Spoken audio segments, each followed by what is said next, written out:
आगे जो आप सुन रहे हैं वो लड़की की लास्ट कॉल रिकॉर्ड है और ये आपको विचलित कर सकती है। बात कर। हेलो मैम, मैम करण बोल रहा हूँ, क्या हो गया? प्लीज बैग ऊपर ले जा दो दुकान तक। चल चलो गाड़ी घुमा, चल नीचे नीचे चल, नीचे चल। अरे चलना, आ रहे हैं मैम, आ रहे हैं 2 मिनट।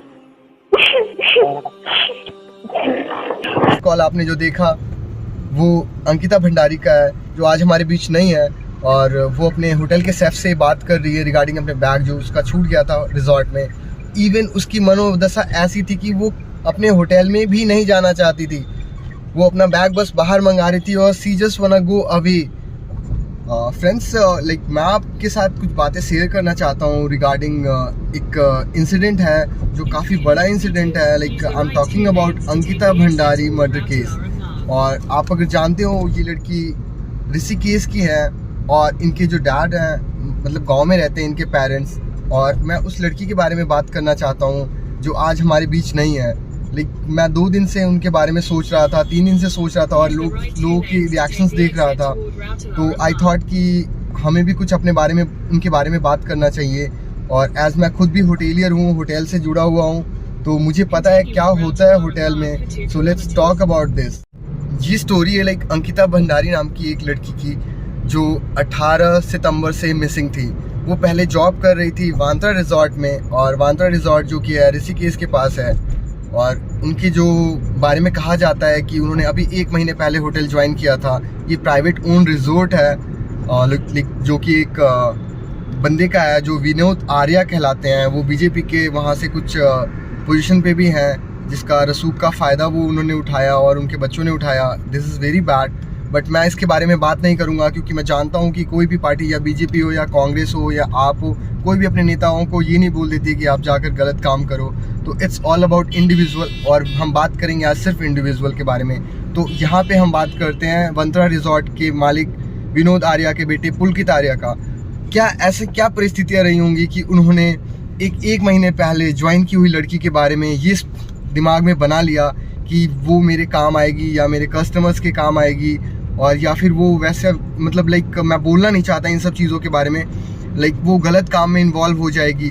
क्या सच में ऐसा लगता है सबको, या उन्हें लगता है, या पूरे समाज को ऐसा लगता है कि होटल में काम करने वाली हर लड़कियां ये सब गलत कामों में इन्वॉल्व होती हैं? बट चूँकि मेरा 10 साल का एक्सपीरियंस है होटल के लोगों से जुड़े हुए रहने का, और मैं आपको दावे के साथ कह सकता हूँ कि नहीं, ऐसा कुछ भी नहीं है। होटल एयरलाइंस में काम करने वाली लड़कियाँ जो भी हैं वो बहुत नॉर्मल लड़कियों की तरह होती हैं हर जगह पे। इवन मेरी बहुत सारे दोस्त हैं जो एयरलाइन से हैं, जो बहुत सारी लड़कियां दोस्त हैं जो होटल में जॉब करती है, और उनका नॉर्मल दिनचर्या होता है। इट्स नथिंग लाइक कि वो लोगों के पास घूमने जा रही हैं और ऑल, बट ऐसा मार्केट में बताया जाता है। लाइक आप जब भी सुनोगे कि अगर कोई होटल में जॉब करता है तो अच्छा ये तो जाती होगी यहाँ ये वो, लाइक समाज में एक अलग तरह का परसेप्शन है होटल में जॉब करने वाले लोगों के लिए, स्पेशली लड़कियों के लिए। और नॉट इवन होटल, हम बात कर रहे हैं मॉल्स में, हम बात कर रहे हैं एयरलाइंस में। एयरलाइंस की लड़कियों को तो लाइक सीरियसली लोग ऐसे ट्रीट करते हैं कि they are not a normal girl. Like लोगों की ऐसी महत्वाकांक्षा होती है कि हम गए और वहाँ पे जाते हैं एयरलाइंस में एक एयर होस्टेस सेट हो जाए। Are you serious? Like what? Room में मैम के, फिर मैम के रूम में थे वो बोले मतलब कि मैम तो रो रही थी और वो गुस्से में थे एकदम। फिर मैं बाहर गेस्ट आए, उनका सामान वामान निकाला मेरे भाई ने। कितने बजे की बात है? शाम को 5:30 से 6 तक के बाद। जैसे कि आपने सुना और उनकी वीडियो क्लिप्स देखें जो मैंने आपको बीच बीच में डाला, और उसको देख के कैसा लगता है कि लाइक ऐसा क्या हुआ होगा लाइक जो पुश कर दिया होगा उसके मालिक को। तो मेरा जो अपना परसेप्शन है, उन्होंने इसके लिए यही सोचा होगा कि लड़की जॉब करने आती है, थोड़े बहुत पैसे दिखाएंगे और वो अपने काम में यूज़ करें। आज हमारे बीच अंकिता भंडारी तो नहीं है, लेकिन उनसे जुड़ी बहुत सारी यादें हैं जो उनके पेरेंट्स के मन में है, और आई डोंट थिंक सो वो कैसे बीत रही होगी। और मैं समझ सकता हूँ ये बहुत हार्ड पल होगा उनके लिए। इवन मैं खुद 2-3 दिन से बहुत ज़्यादा विचलित हूँ इन चीज़ों को लेके, बिकॉज मेरी पूरा का पूरा प्रोफेशन इसी पे टिका हुआ है, होटल एंड हॉस्पिटैलिटी पे। और मैंने जो आगे की भी जो लाइनिंग्स है वो यही सेट कर रखी है कि मुझे होटल में ही जॉब करना है। इवन मैं MBA कर रहा हूँ, तो मैं चाहूँगा कि एक ऐसा समाज हो जो होटल के लोगों को भी पूरी इज्जत दे और इसे एक ऐसा प्रोफेशन ही माना जाए। यही वो चूतिया है जिसके बारे में हम बात करेंगे। अब बात करते हैं पुलकित आर्या की, जो इसमें आरोपी है। उनके साथ क्या हुआ? उनको पुलिस ने गिरफ्तार तो कर लिया है, लेकिन बहुत ही लेट लतीफ़ तरीके से तहकीकात चल रही है। रिजॉर्ट्स के बारे में बात करें तो रिजॉर्ट्स भी अवैध तरीके से बना हुआ था। और जब कोई भी घटना होती है तो हम बात करते हैं कि ये रिजॉर्ट्स अवैध था, ये घर अवैध था, गाड़ी चोरी की थी, ये था वो था। ये पहले कौन लोग होते हैं जो इनको अप्लाई करते टाइम अलाउ करते हैं? क्या सरकार से ये पूछने का हक नहीं है? मैं उत्तराखंड गवर्नमेंट पुष्कर धामी जी से ये बात करना चाहूँगा कि क्या आप हर बार की तरह सिर्फ रिजॉर्ट तोड़ के और संतावना देंगे उनके परिवार को, या उसके आगे भी सिस्टम को देखेंगे कि कैसे होता है? और उन सारे अफसर्स की क्या गलती नहीं निकाली जाएगी जो जिन्होंने इस रिजॉर्ट्स को बनते वक्त साइन किया होगा उसके? क्योंकि एक होटल में जॉब करने के लिए, एक होटल को खोलने के लिए कम से कम 20 तरह के तो लाइसेंस चाहिए होते हैं सर। और वो लाइसेंस देने वाले अधिकारी जो हैं, क्या उनकी दायित्व नहीं बनती कि वो गलत चीज़ों को उन्होंने शुरू से प्रोत्साहन दिया वहाँ पे? जैसा कि आप सभी जानते हो गलत चीज़ों का काम होता था। गलत क्या होता है? गलत हमारे आपके जैसे लोग होते हैं जो होटल में जाते हैं, अपने लिए लड़कियां बुलाते हैं और ये सारी चीज़ें करते हैं अपने फ़न के लिए। भाई करो, मैं मना नहीं करता हूँ, इट्स ऑल गुड। प्लेजर्स लेना बहुत बुरी बात नहीं है और सबका अपना अपना लाइफस्टाइल है, बट किसी के फीलिंग्स को तोड़ के नहीं।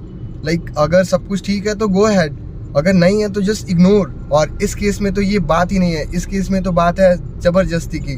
वो एक तरह से ज़बरदस्ती, क्योंकि मैंने जो उसके व्हाट्सएप चैट्स पढ़े जो न्यूज़ में आ रहे हैं, उनके फ्रेंड्स के इंटरव्यूज़ आ रहे हैं, वो लड़की वैसी थी ही नहीं। और अगर उसका मन नहीं था अगर इन चीज़ों में इन्वॉल्व होने का, जैसा कि उस पर दबाव बनाया जा रहा था कि तुम थोड़े पैसे ले लो और हमारे आने वाले कस्टमर्स को कीप हैप्पी एंड ऑल, आप समझ रहे हो किस तरह का यहाँ पे दबाव बनाया गया होगा उसके ऊपर कि वो रोते हुए उसने कॉल किया है अपने सेफ को कि मेरा सामान बाहर ला के दे दो। और वो अपने सेंस में नहीं थी, बिकॉज किसी भी समझदार या किसी भी साधारण लड़की को अगर आप बोल दो कि तुम्हें ये काम करना है, ऐसे करना है, तो आई थिंक उसके लिए ये बहुत बड़ी बात हो जाती है और बहुत हैरेसमेंट वाली बात है।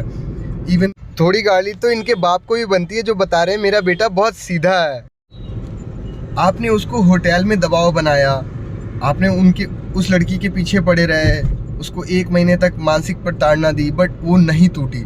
तो लास्ट में आपने उसे बहलाने फुसलाने के लिए घूमने का बहाने से, ये जो पुलकित आर्या है इसने उसे ऋषिकेश ले गया और वहाँ पे घूमते घूमते जब बात नहीं बनी, वो तैयार नहीं हुई और उसने और ज़्यादा विरोध किया, तो उसको वो फेंक देता है नदी में। और वो लड़की, जैसा कि पोस्टमार्टम रिपोर्ट भी मैं आपको शेयर करूँगा, वो एक्चुअली डूब के मरी है, लेकिन उससे पहले उसके साथ बहुत ज़्यादा ज्यादतियाँ हुई हैं। तो बाकी की पोस्टमार्टम रिपोर्ट्स में आप देख सकते हो क्या कुछ उसके साथ उसे सहना पड़ा है मरने से पहले।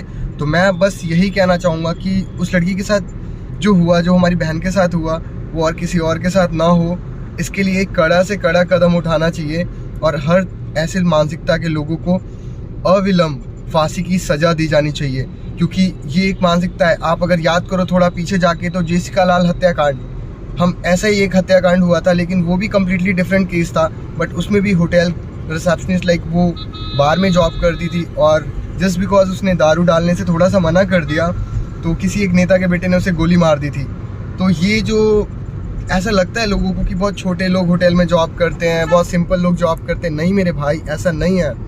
बहुत सारे अच्छे टैलेंटेड लोग होटल में जॉब करते हैं, because hospitality is all about delivering you and for your comfort and for your relaxation. But इसका मतलब ये नहीं है कि जो भी होटल में जॉब करता है वो बहुत दबा हुआ है या बहुत गरीब घर से है। अगर गरीब घर से भी है तो तुम, ऐसा नहीं है कि तुम उसको दबाव बना सकते हो। तो आप लोग थोड़ा सा अपने इन बातों पे ध्यान दें।